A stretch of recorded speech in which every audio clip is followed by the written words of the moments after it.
I was feeling a little bit revved up about this talk I'm about to give, and then doing those techniques that Miss Vaughn just introduced us to chilled me totally out. So I hope I can still give the talk. I don't know. We're going to see how it goes. I'm so delighted to be here today to talk about a topic that I'm very passionate about, and I'm grateful is finally getting the press that it needs. So we will be discussing healthy sleep. And I have a dirty little secret. I struggle with insomnia. Yeah. Any of y'all feel like yeah. Sleep is hard, right? And sleep is hard, I think, particularly in modern times. So part of the reason I am so passionate about sleep and sleep science is that I really didn't learn to fix my sleep until I learned the techniques that I now treat and train my patients in day out. So I'm excited to share some of that with you today. So I think most of us can relate to this quote. The best bridge between despair and hope is a good night's sleep.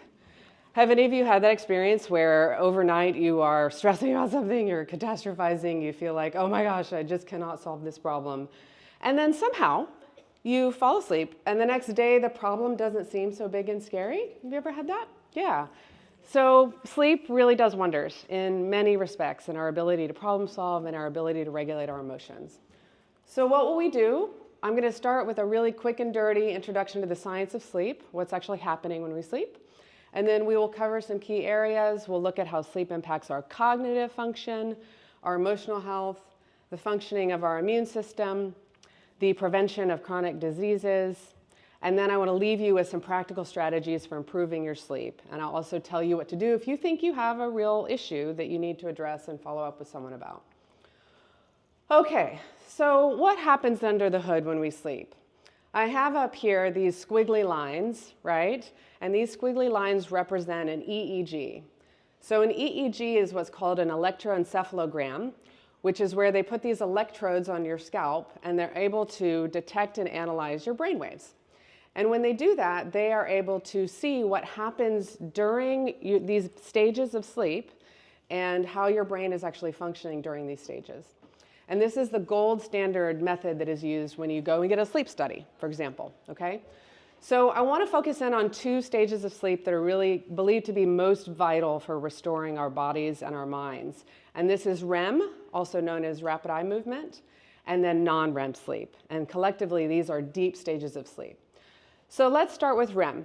Can you guys see up there how REM, the squiggly EEG line, looks very similar to the awake line, right? And that is because when we are in REM sleep, it looks like our brain is awake, which is really interesting. They actually call REM sleep paradoxical sleep for that reason.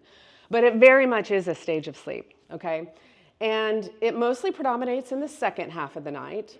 And REM sleep is really important for maintaining our cognitive function and our memory consolidation, particularly memory around procedural tasks, right? Like how do I do something?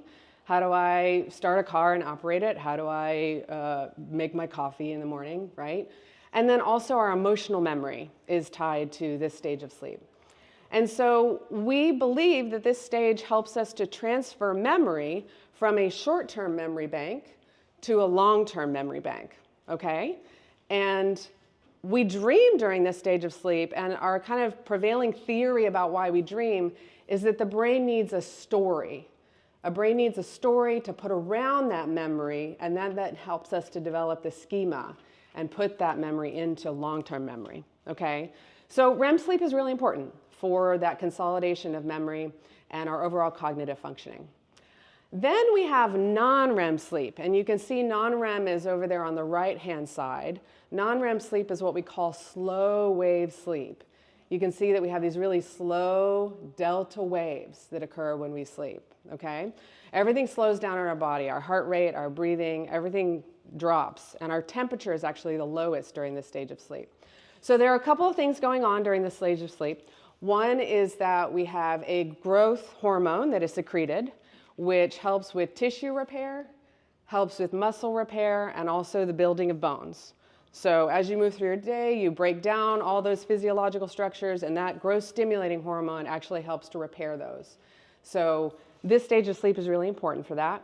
Oh, and I forgot to mention, it predominates the first half of the night. So I don't know if you ever have experienced that where you're sleeping really deeply in the first half of the night. You don't really wake up much in that first half.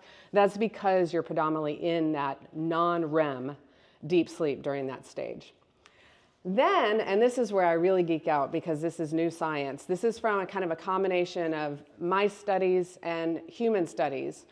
We have found that during non-REM sleep, cerebrospinal fluid actually squirts and bathes the brain and seems to clear out toxic proteins that build up throughout our day. And so these toxic proteins are the same ones that are associated with Alzheimer's and dementia. So they're calling it the glymphatic system, the way that it bathes your brain in this cerebrospinal fluid, and they're calling it a dishwasher for the brain, which is really cool to think about the fact that there's this natural mechanism that is clearing out any of those toxic protein buildups in our brain. Okay? So that's just a quick and dirty. There's much more to be said about sleep, but I wanted to give you guys a high level because I think it helps to know what's happening under the hood of healthy sleep. Okay. So let's dive a little bit more and talk about specifically how impaired sleep can impact us. So every morning when I wake up, my morning routine with my kids at breakfast is to play those New York Times puzzles, right? I do strands, I do Wordle, and I can really tell on a night I haven't had a good night's sleep the night before, I am sluggish. I can't even generate words to sort of come up with for the puzzles. And it's hard, like my brain just feels slowed down. And that is because impairments in sleep can lower our reaction time, our processing speed, our memory recall, which then collectively influences our ability to focus and our ability to make decisions. So in a really concrete way, impairments in sleep can impact our cognition, okay? But it also impacts our mood. So really, in a fascinating way, scientists have discovered that insomnia is what's called an independent predictor of depression and anxiety. What that means is that when you control for all other variables, you control for history of a depressive episode, you control for family history, you control for stressors. If you have insomnia, that's independently predictive or is likely to exacerbate or lead to the onset of anxiety and depression. They have also found that if you have insomnia and if you treat it with the treatment that I teach in my practice, CBT for insomnia, or cognitive behavioral therapy for insomnia, I'll talk more about that in a minute, but if you treat with CBTI first and you clear up the insomnia issue, then if you get subsequent treatment for depression, it will be more effective. So it really stands to bear that treating the insomnia is good low-hanging fruit to help your overall health. And I think we can also all relate that if we had a bad night's sleep, we don't handle stress as well, right? And we need to be doing all those techniques that Danielle taught us, right? Because we're just not operating in tip-top shape when we're impaired on our sleep, okay? We know that the sleep really supports the proteins that fight infections and inflammation. And sleep is also vital to the production of white blood cells. So if you're impaired in your sleep, then you could be setting yourself up for opportunistic infections to come in. Then we also know that sleep plays a big role in the development of chronic health conditions. So sleep deprivation can increase blood pressure, which over time can have a real negative effect on your heart and your blood vessels and potentially lead to heart disease. We also know that impairments in sleep increase insulin resistance and make it so that your body doesn't properly process glucose. And so that over time can then result in diabetes developing. Impaired sleep also increases your appetite, so it can contribute to those difficulties around eating that we were talking about earlier and making poor choices around your eating. So the old public health adage of an ounce of prevention is worth a pound of cure is really true here, right? And sleep is really good low-hanging fruit. So if you're having any difficulties with your sleep, if you can address that, then you're going to go a long way to assist with a lot of these conditions and challenges. Okay, so I want to talk about some practical strategies for how you can improve your sleep. And I want to say that collectively, these strategies are what we call sleep hygiene.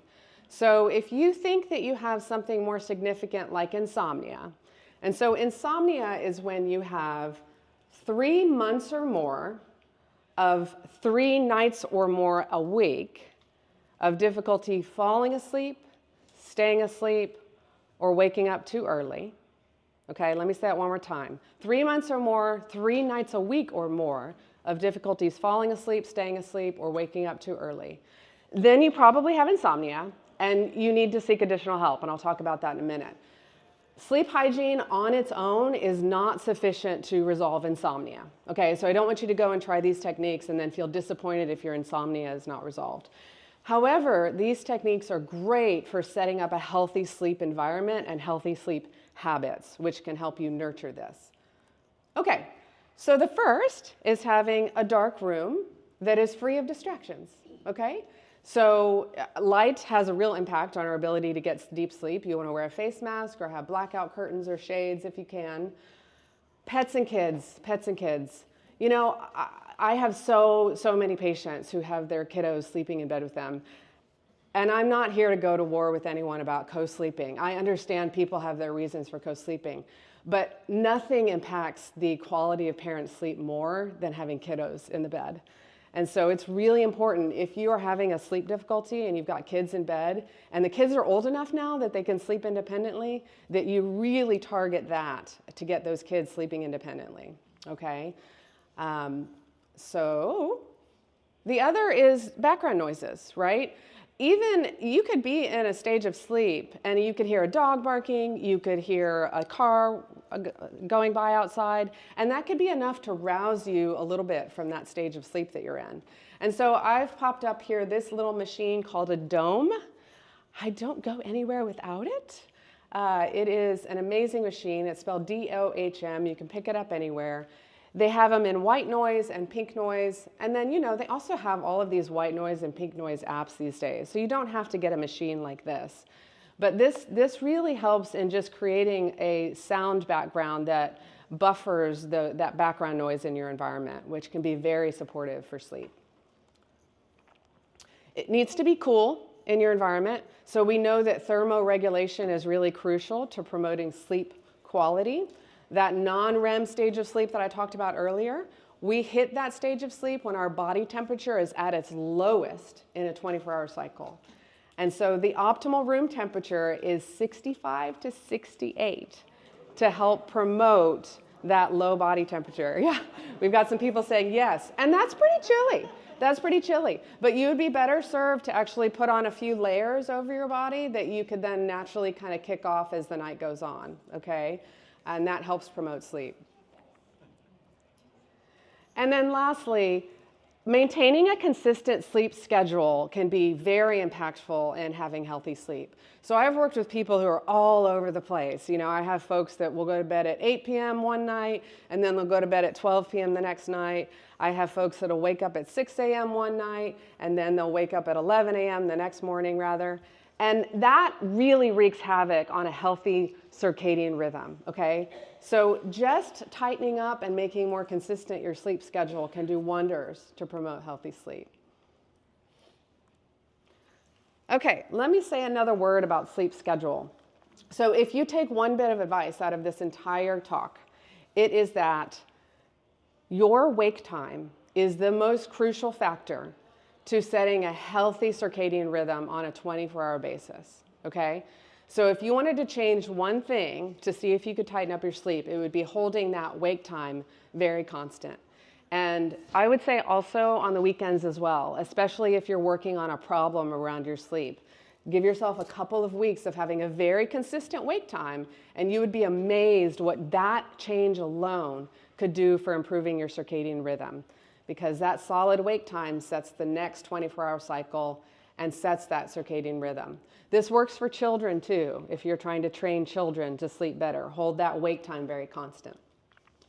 The other thing I'll say is around having a good wind down routine, okay? You know, we are so time poor in modern times that we are squeezing more and more and more out of our daytime hours such that we are bumping up into bedtime. You know, you finish your day, you've got everything done, and then you just want to relax. But what's happening is that people are staying up and procrastinating bedtime. They're watching TV, they're scrolling on their phone, they're reading the news. And unfortunately, it doesn't allow us enough of a buffer zone or a wind down into sleep. And so you really want to make sure that you create a good wind down routine. It doesn't have to be long, okay? 15, 20 minutes.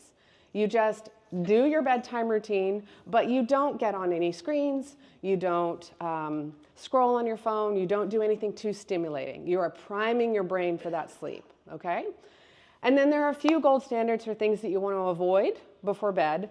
Obviously, screens. I'm sure everyone knows that these devices that we're on emit blue light, and that can actually suppress endogenous melatonin, which we need that endogenous melatonin for our sleep system to work.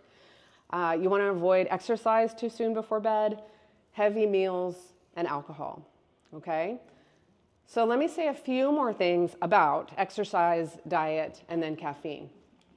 Okay, so generally speaking, you want to avoid intense exercise in about the hour before bed because that can raise your heart rate, it can raise your blood pressure and your body temperature, and that's then counterproductive for sleep.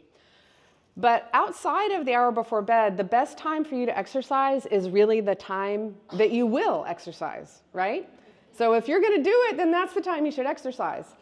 But there are a couple of rules of thumb, okay? So in the morning, exercising in the morning is best for boosting your energy levels and also boosting your metabolism, right? And morning regimen exercise is often easier to stick to because we don't have the demands of our day setting in. So that's one option. However, our body temperature rises throughout the day. And so exercising in the afternoon can be very supportive of endurance training and strength training, okay? Because of that temperature rise in our body. So just consider what your goals are. Do you want an energy boost or do you want a metabolism boost? Then exercise in the morning. Or are you more interested in endurance and strength training? You might then consider exercising in the afternoon, okay? There are also certain foods we want to avoid, okay? We want to avoid any foods that are stimulating, right? Obviously, you want to avoid caffeine in the hours before bed. You want to avoid chocolate. You want to avoid any foods that cause indigestion or reflux. So citrus foods, spicy foods. And then lastly, you want to avoid any foods that might spike your blood sugar, okay? Because any sugary foods could really spike that blood sugar, and that would be counterproductive for sleep. Also, you would like to avoid any kind of heavy foods right before bed. There's this new stage of science called chronobiology. It's really fascinating. And what scientists are starting to discover is that our very organs have their own internal clocks, right? Our GI system, our liver, our kidneys, they all have internal clocks. And so if you are feeding that system food, say at midnight, you are trying to turn on all of those organs at a time that is outside their natural pattern. So that can be very counterproductive for sleep.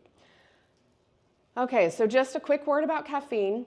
Caffeine it blocks what we call adenosine, okay? And adenosine is a neurotransmitter that is responsible for drowsiness. And so when we take caffeine, it's not that it's necessarily waking us up. What caffeine is doing is it's suppressing the adenosine. It's suppressing that drowsiness. So you just want to avoid any caffeine after about 12 noon. That's the general rule of thumb. Okay, I want to talk about my man Pavlov really quickly. Pavlov, as most of you probably learned about, he was an an experimental physiologist who designed a study where he looked at pairing a neutral stimulus of a bell to a non-neutral stimulus of food. And what he got was the response of salivating, right? And then after a period of trials, he found that the dogs would salivate just to the sound of the bell. So what does this have to do with sleep? Well, whatever you pair with your bed, you associate with your bed, okay? So if you spend lots of time in your bed awake, even if it's not stressful, even if you're just doing relaxing, wakeful activities, you are pairing that wakefulness, you are associating it with your bed, which can then be counterproductive for sleep. So you really want to protect your sleep environment, okay? Only sleep or sex in your sleep environment, and including in your bedroom if possible, okay? So we learned from Pavlov, and then relatedly, don't take your stress to bed. So everything that Ms. Van taught us earlier about stress management, you want to do all of that during the day so that you get your stress levels down, make sure you have a good buffer zone before you go to bed, and then do not take that stress into bed. If you wake up in the middle of the night and you're stressed, just get out of bed. Go somewhere else and do that stressful mind stuff elsewhere, okay? Okay, and then a couple of quick slides just talking about what to do if you think you need help. So I've already given you the definition of insomnia. CBT for insomnia is powerfully effective. So if you think you have insomnia, check it out. There are apps and programs online that you can do if you think you have a simple insomnia problem. CBTI Coach is my favorite, and it's free. It was developed by the VA, very straightforward to function. But there are also providers like myself, usually mental health clinicians, who have gotten additional training in behavioral sleep medicine who can guide you through it if you just find that either these programs are not working or you have a more complicated sleep issue. If you think you have sleep apnea, so sleep apnea is where you have these apneic events where you gasp for air or maybe you snore, you would want to get a referral to a sleep medicine physician. They have great treatments for sleep apnea now. Narcolepsy is a condition where you involuntarily fall asleep during the day, or you have cataplexy where you lose muscle tone momentarily. Definitely want to be checked out by a sleep medicine doctor in that instance. And then lastly, if you have parasomnias, so parasomnias are things like sleepwalking, night terrors, confusional arousals, where you appear awake, but you're disoriented and you're not actually awake. Most of the time it's children who have parasomnias and adults tend to grow out of them, but sometimes not. So you would want to get a referral to a sleep medicine doctor from your PCP ideally. And then I just want to give you one last resource. So there's the Society of Behavioral Sleep Medicine. This website has a directory. So if you think you have insomnia and you want to find a CBT for insomnia provider, go to the Society of Behavioral Sleep Medicine directory, put in your city, and then you can find someone like me who has specific training who can help you through your issue. So, okay, thank you for letting me talk to you about sleep today, and enjoy lunch, everyone. I will be available for questions right outside if anyone has any. Awesome. Thank you so Thank you. much. Appreciate it. That was great information. Oh, good. I'm glad.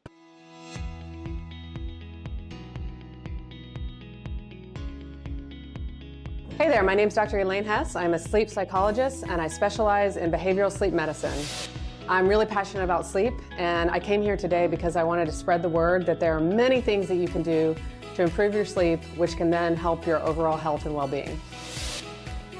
The main thing I want people to leave this event knowing is that there is much that you can do to improve your sleep, from simple strategies to improve your overall healthy sleep environment.